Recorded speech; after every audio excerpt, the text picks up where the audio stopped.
Howdy,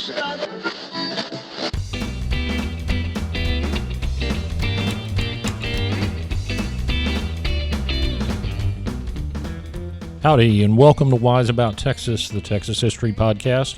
I'm your host, Ken Wise, reporting today from a 100-plus degree Texas summer. If I really wanted to do a podcast on something that changed Texas history, I think I'd have to pick air conditioning.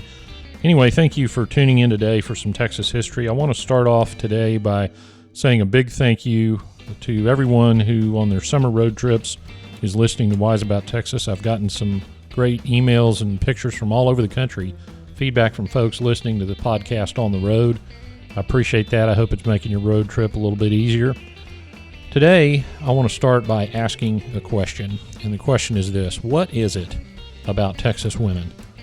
Around the country, probably the world, if you want something done, get a woman from Texas and it'll get done. I don't care if it's a meal for 20, a house decorated, a horse trained and ridden, heck, even a building built, the kids raised, it doesn't matter.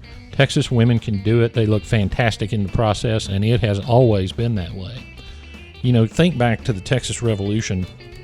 The men all went to fight, and they were trying to build these homesteads, these farms, these ranches, and they left to fight the Mexican army. Well, the chores and the children and the animals and the crops, all of that still required all the attention. So who do you think took charge and got all that done, as well as fighting off hostile Indians?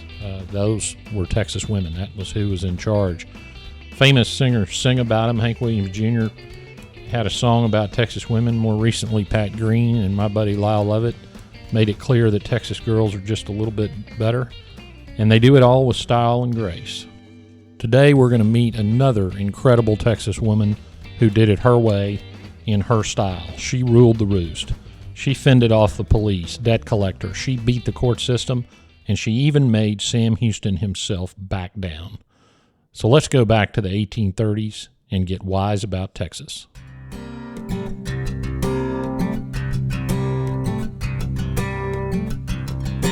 Most women who came to Texas in the earliest days were brought there by their husband. That was just the nature of the times. And they took care of the home place while the men went to war, which I mentioned earlier. They were entrepreneurs. They were farmers and ranchers. They were Indian fighters. They were mothers, all by necessity, except for the subject of our story today, Pamelia Mann.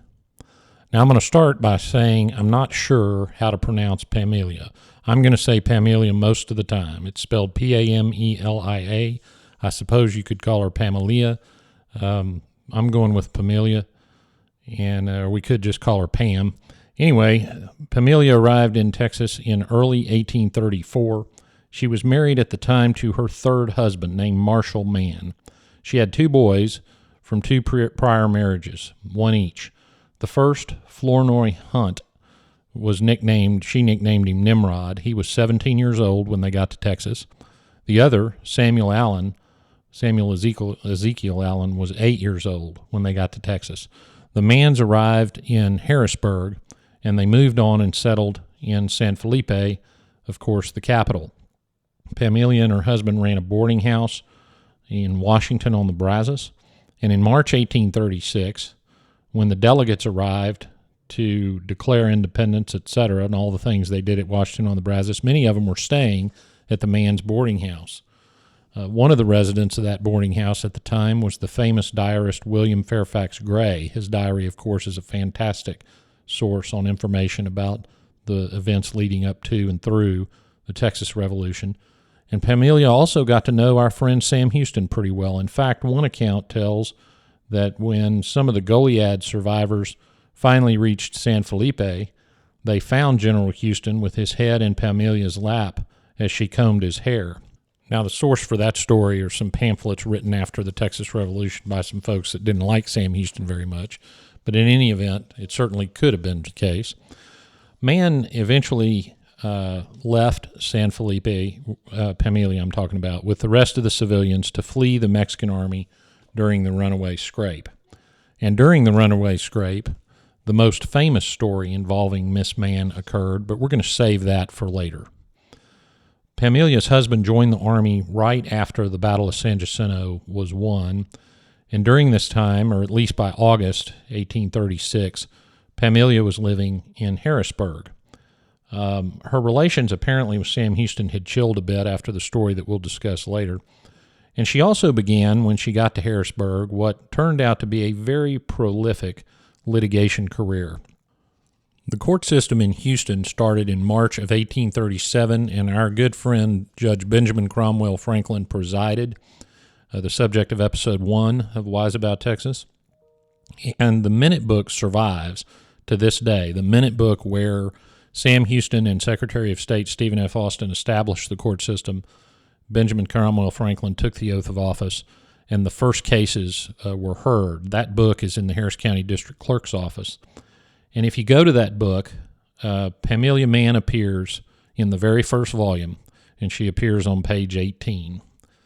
The case involved the collection of a judgment that was obtained in September of 1836 in what's referred to as the Provisional Court of the Municipality of Harrisburg. Now, I'm going to confess something right here. I've been a judge over 15 years in Houston, and I was not familiar with the Provisional Court of Harrisburg, so you can stay tuned for another episode on that right there.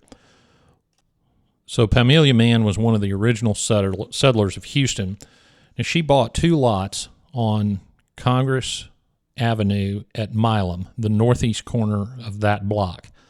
Coincidentally, my great-great-grandfather, Dr. James Price, also owned a lot on that block, so no doubt he was acquainted with Miss Mann. Her husband, Marshall, was the doorkeeper of the Texas Senate at this time, Houston, of course, being the capital. And she opened on her lots, she opened the Mansion House Hotel. Now, let me mention something right quick. When I say Pamelia Mann bought these lots, I mean she bought them. It wasn't her husband buying them for her to use. She bought them herself. She was fiercely independent, and she maintained that throughout her life. In fact, it turns out that she and Marshall Mann had what effectively was a prenuptial agreement, agreeing that her assets and affairs would be managed by Pamelia herself and her alone, and they most certainly were. Let me tell you about the Mansion House Hotel. It was very stylishly decorated. The dining room had 2 long tables. There were fans that would be pulled, that would be waved, kind of palm leaves waved by long strings that would be pulled by the servants. Lots of very fine furnishings, multiple silver coffee sets. There were 3 individual rooms outfitted with fine furniture and several dorm-type rooms. Now, all of that information comes from the probate records for Pamelia Mann's estate, which describes the assets that she had. And so I'm presuming that those would have been in the Mansion House Hotel. Now, here I want to mention something else that you'll occasionally read about Miss Mann. Occasionally, she's referred to as a madam, implying that the Mansion House was a brothel. There's absolutely no evidence that I found of that, none whatsoever. Miss Mann had varied business interests, and I'm sure, given her apparent character, as you'll deduce from the totality of this episode, she probably wasn't above it if she thought it would make money. But I found nothing in the record to allude to the fact that she might have been running a house of ill repute. All right, well, the Mansion House was a popular place to stay. Now, I mentioned Houston was the capital at this time, so in the Mansion House is only a couple of blocks from where the Capitol building would have stood, which is now where the Rice Hotel stands, or Rice Lofts. And so it would have been a very convenient place for the representatives and people associated with the government to stay, and no doubt they did. In April 1838, I found a claim on the state from Miss Mann for hosting 4 Tonkawa Indian chiefs who were in town to talk peace with Sam Houston. Now, interestingly, I described, or coincidentally, I should say, I described that event in the episode on John J. Audubon's visit to Texas and visit to Houston, where he describes the meeting with those Indian chiefs. In fact, Audubon's meeting with Sam Houston was delayed because of those chiefs. Anyway, the chiefs were staying at Pamelia Mann's hotel, and she sent the state a bill for hosting them. One of Houston's most famous duels occurred as a result of something that happened at the Mansion House. There was a man named Goodrich and a man named Lawrence sharing one of those dormitory rooms, and Goodrich woke up and had misplaced or lost a note that was owing to him, which would have been as good as currency, and he accused Laurens of stealing it from him. So the next morning, Goodrich and Laurens left the mansion house and walked south to the dueling grounds in Houston, where Goodrich fired a shot through Laurens' midsection, which resulted in his death. Dueling was a huge problem in Houston. A problem, I don't know if you're a participant, maybe you don't think it's such a big problem, especially if you win. But that was something, when you read the history of early Houston, they talk a lot about. Well, in addition to the mansion house, Pamelia operated a stable right across the street. I found a receipt actually from the state for wood for the steamboat Zavala that Pamelia had provided. And the tax rolls from the time show her owning over 2,000 acres of land, in addition to several city lots and many slaves, horses, and cattle. So Pamelia Mann was not only a businesswoman, she was a very successful businesswoman, and successful not only for a woman, for anyone by the measure of the time. Now, her husband, Marshall Mann, I mentioned, was doorkeeper of the Senate. He was also among the first group of Houston police officers. Now, Houston, the town of Houston, was a very rough place and did not initially have a police force, but a citizens committee was gathered to constitute the police force until a more permanent solution was found, and Marshall Mann was one of the men selected to be on that force. Now, that's a little bit ironic because later on, Pamelia was accused by a doctor of stealing a trunk that belonged to him and stashing it in the mansion house. So this doctor went and got what is described as a warrant, but was probably a judgment against Miss Mann for possession of this trunk. And he got 6 police officers, presumably not including Marshall Mann. This was after he would have been part of that provisional police force. So the doctor and these 6 police officers show up at the mansion house demanding this trunk. Well, the account of the time reads that Pamelia deployed what's called, quote, the vocabulary of Billingsgate, close quote. And I had to look that up, and that means insults coupled with severe foul language. And Pamelia basically told the police officers knocking at the door that the mansion house would share the, quote, infamy of Goliad, close quote, if they bothered to come through that door, meaning she was going to kill every one of those people. And the police officers left. So that tells you all you need to know about the respect they had for Pamelia Mann's toughness. Later, the sheriff decided to set up a little sting operation on Pamelia and provide the opportunity for her to purloin a decoy trunk, which she did, and it resulted in Pamelia's indictment for larceny. But Pamelia was nothing if not resourceful. She insisted that the investigation of this crime, which at the time would have occurred sort of Sherlock Holmes style, where everybody involved gathers in the same room and then the officers conduct the investigation. And that apparently is what happened here. Well, Pamelia had the wisdom to say, okay, we're going to conduct the investigation right here in the mansion house. Well, at some point, the prosecutor left the room, at which point Pamelia barred the door from the inside and proceeded to provide all of the food, water, and whiskey that any of the witnesses wanted and could handle. And at the end of that time, the witnesses refused to testify against their most generous hostess, and her indictment was dismissed. Another time, Pamelia was accused of forgery. Now, you need to understand the law at this time. Forgery apparently was a huge problem in the early Republic of Texas because under Sam Houston's presidency, it was made a capital crime. That's right, you could get the death penalty for forgery. Well, Pamelia was accused in December 1838 of forgery. It seems that she had forged a receipt reflecting that a debt she owed had been paid. And she forged the note holder's name, Mary Hardy, but she also, interestingly, forged the name William Barrett Travis, which doesn't make a lot of sense, but she did that anyway. Well, they They arrested Pamelia in December and held her in jail till May. Now, the jail in Houston at this time was awful. It was 2 rooms. You entered from the roof. They'd put a ladder down, put the prisoner in there, pull the ladder back up, shut the door. It was 2 communal rooms, and Pamelia would have been in there with whomever else was in jail, probably mostly men. Her lawyers for this case was a law firm of Houston and Birdsall, and that was Sam Houston and John Birdsall, who had served as Attorney General of the Republic. The case was tried in May. The jury deliberated over 24 hours, which was very rare at that time in this kind of case. They returned a verdict of guilty. Pamelia was found guilty of forgery, but they sent a message to the judge, our friend Benjamin Cromwell Franklin, for a lighter sentence. And the jury also did something very unusual. They sent a petition to President Mirabeau B. Lamar, asking Lamar to pardon her. And really what that was a comment on the severity of the forgery law.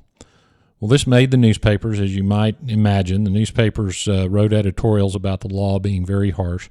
Well, the sentencing was held on May 24th, and Benjamin Cromwell Franklin sentenced her to death, to be carried out on June 27th. There wasn't a lot of waiting around back in those days.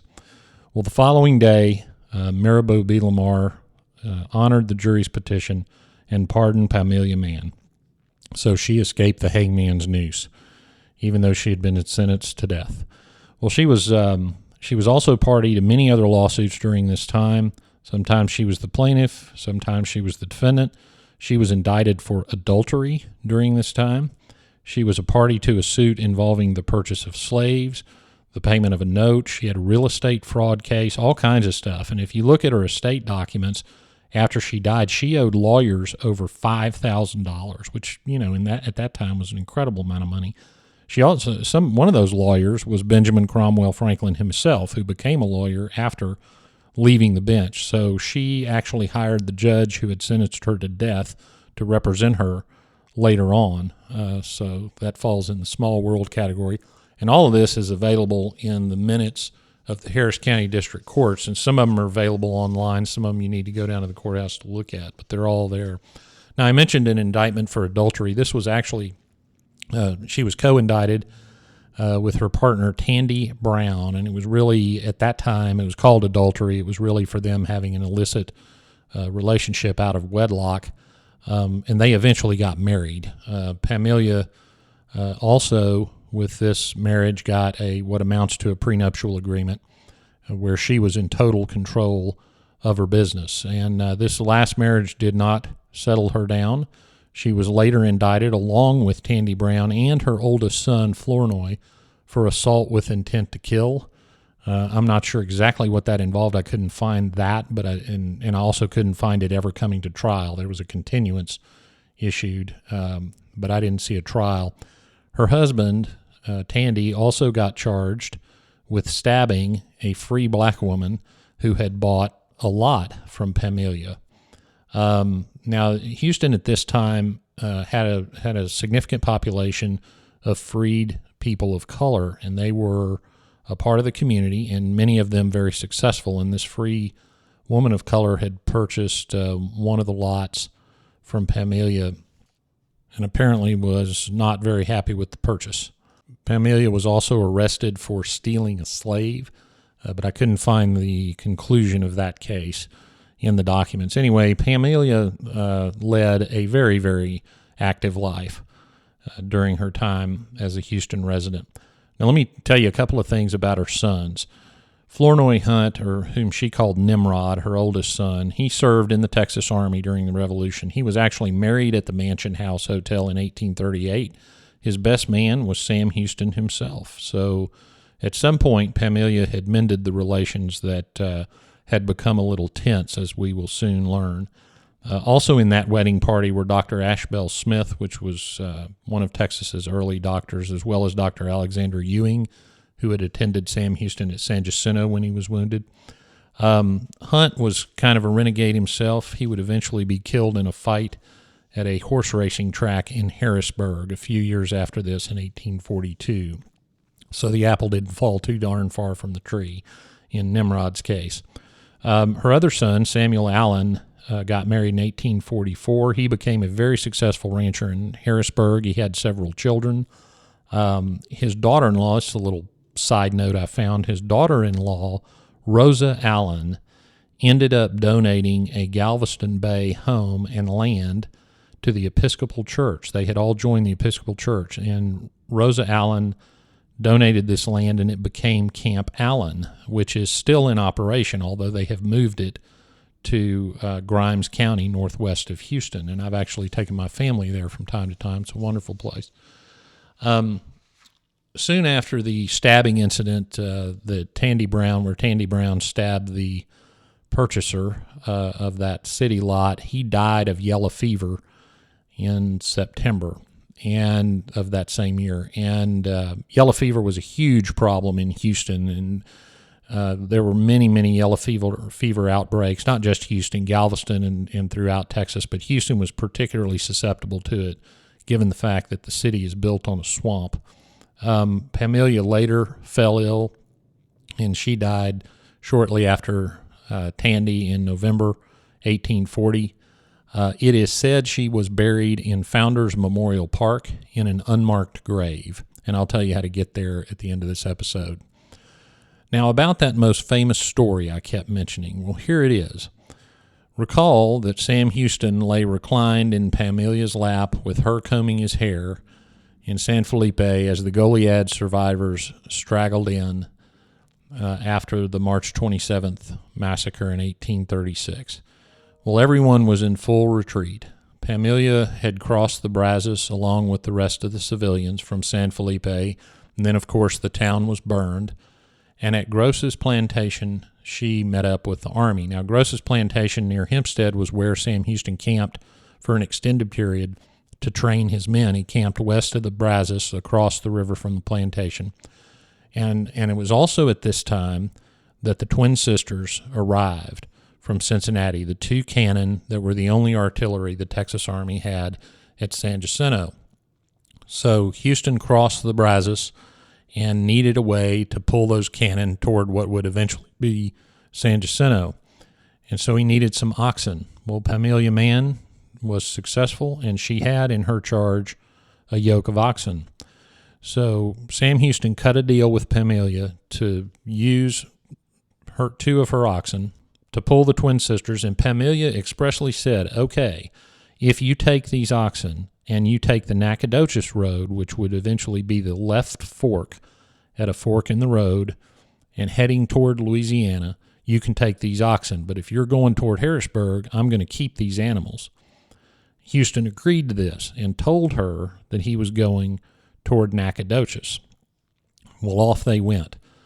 Well, near the present-day town of Tomball, of course, we know that the Army turned to the right and got some miles down the roads that were extremely muddy from the spring rain and uprode a very irate Pamelia Mann.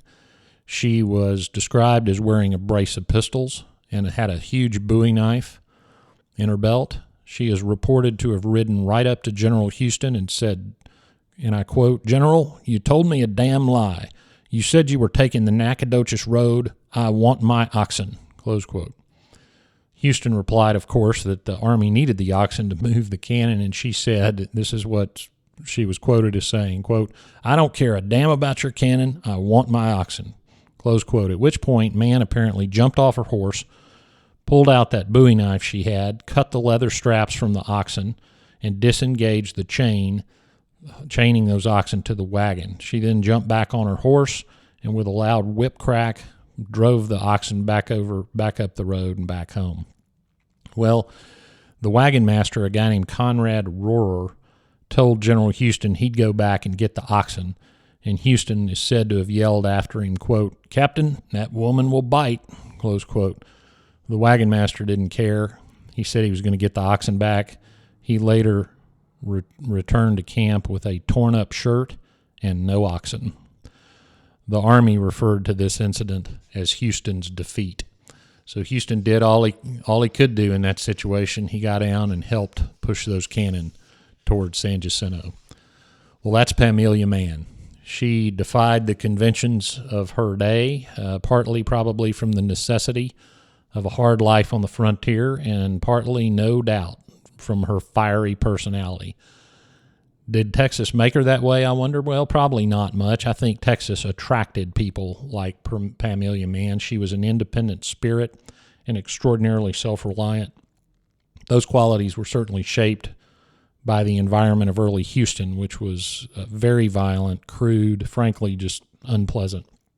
But her spirit was the spirit of Texas and the spirit of Texas women. I certainly hope my Texas-born daughter is equally as tough, just a tad more refined and a lot more law-abiding. But at the end of the day, you got to say, God bless those Texas women. Well, now we come to the part of the show where I call Getting There, where I tell you how to go see some of the places. I mentioned San Felipe a lot in this episode. Go out to San Felipe, just west of Sealy. There's a brand new museum that opened. It's a neat place, and they've got a lot of interactive exhibits where you can stand there and see what would have been Travis's law office, and you can envision the town and how it's laid out. It's a great museum. They've got some great artifacts, including Stephen F. Austin's desk that he used at the Capitol.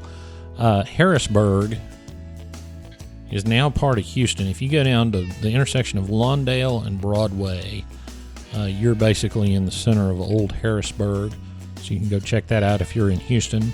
Up near Tomball, there is a park called New Kentucky Park. It's on FM 2920, just west of town, and in that park is where the road would have forked, and the road made that turn toward San Jacinto, pursued by Pamelia Mann and her Bowie knife.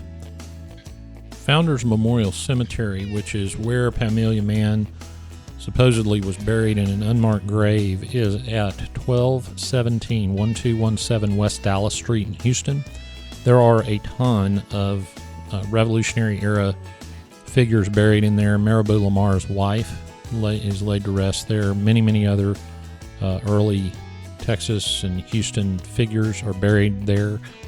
So if you'd like to pay your respects to Miss Mann, you can find that. The Mansion House Hotel was located at the northeast corner of Congress and Milam in Houston.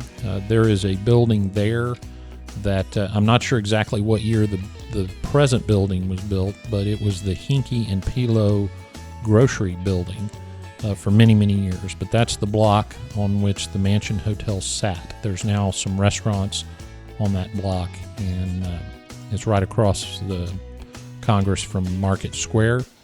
One block north of that block is the block on which the lot sat that Pamelia sold to that free woman of color that resulted in the indictment of her husband. I want to mention that all of Pamelia's litigation and the jail in which she was held for 6 months were all on the block of 301 Fannin. The 1910 courthouse sits there. That's the courthouse I go to work in every day. And any of you listeners, if we can work it out, you want a tour of that historic building, shoot me an email at host@wiseabouttexas.com. I'd love to show you around. Well, that wraps it up for this episode of Wise About Texas. I appreciate you listening today. Go like the Wise About Texas Facebook page. You'll find the show on Twitter and Instagram at Wise About Texas. If you'd like to support the preservation and promotion of Texas history, go to patreon.com, patreon.com/wiseabouttexas. If you get a minute, leave a review on iTunes. It helps other people find the show. And I want to tell you, we're working on this video project. I mentioned it a couple episodes back. I filmed a few Wise About Texas history minutes around the state from my travels, and we'll be working on more of those and getting a YouTube channel up and running, so stay tuned for that. I appreciate you tuning in for some Texas history today. Go out and do something for Texas today. Until next time, God bless Texas, and we'll see you down the road.